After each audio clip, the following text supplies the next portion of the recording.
r/ProRevenge. Man gets car crushed. This was cross-posted on r/regular.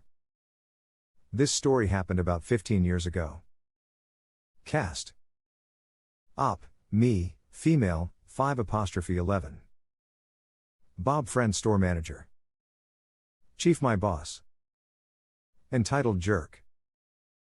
Who lost his car? Okay, background. I worked as a firefighter as an investigator for an independent department. For information, an investigator was the rank of LT. And was based out of a large station, 2 engines, 1 newer 110 tower ladder truck, relative later, 1 chief car, and 1 utility truck. Every day the food duties changed from firefighter to firefighter. My chief's turn to cook when this happened. My friend Bob worked as a GM of a small grocery store. There was a long empty space in front of the store marked with the following sign: emergency vehicles only. Enter entitled jerk. He had a nice looking BMW car and always parked in the above spot every week. Bob told entitled jerk that he couldn't park there. I can park wherever I f hashtagging when I make more in a day that you make in a week. My friend calls me complaining about entitled jerk. I agree to go and watch the spot. I get into our utility truck, which had the department decals on the door and a single red light on the dash. I park in the emergency vehicles only spot.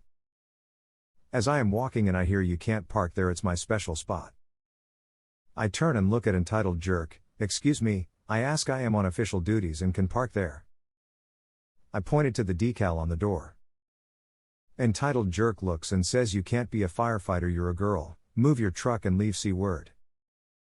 Now I'm proud of my job. In a department of 2,000 I was one of 5 women on the department.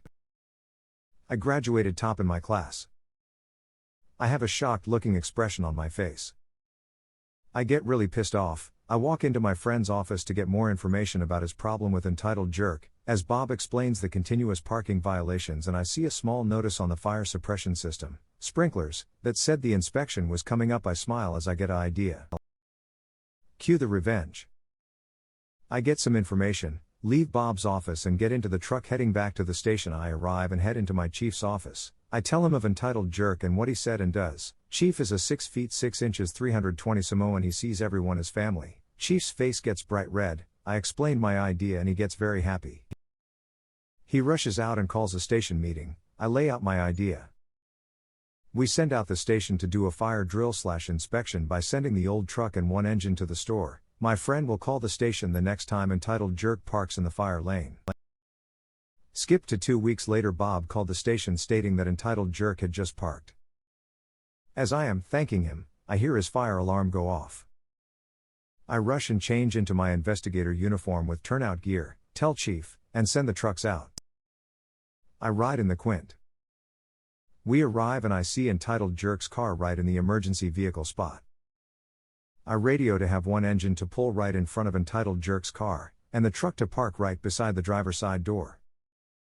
I get out and the engineer starts setting up the ladder, which means 4 very large and heavy support struts go down and 1 crushes the front of his hood. The alarm goes off.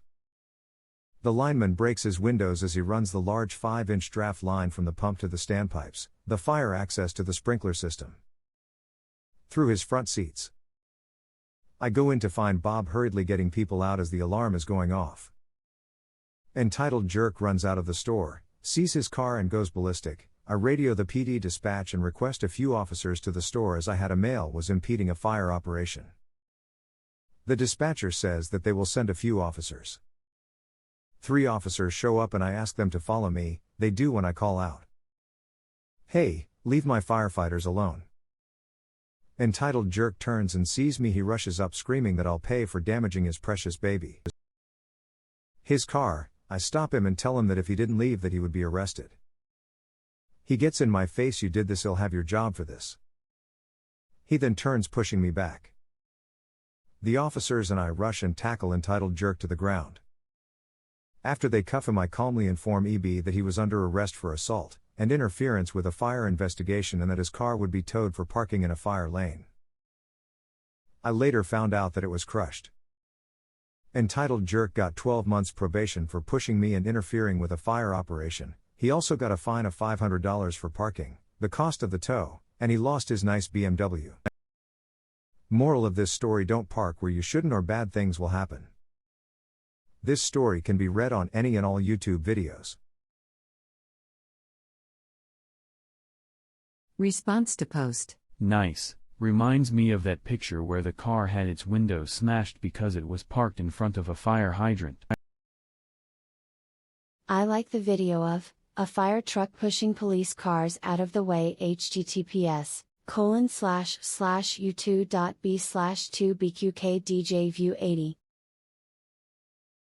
Response to post. I have a cousin who was a paramedic, and a friend who was a volunteer firefighter in his town. I have heard stories of how they will just break your windows to run hoses through if you block a fire plug. They don't have time to get you towed. Well done. Response to post. This might be close to nuclear revenge depending on how much the car was worth. Bravo. I'd say just pro. His life isn't ruined, and if he makes all the money in a day, he'll just buy a new one. Response to post. Yeah, this story is obviously fake. A bunch of firefighters knowingly destroying this guy's car in a fake fire drill. Also, I feel like 5 out of 2,000 is a pretty low ratio for women firefighters, judging by what I've seen in LAFD. It was entertaining, I guess, but didn't ring true for me.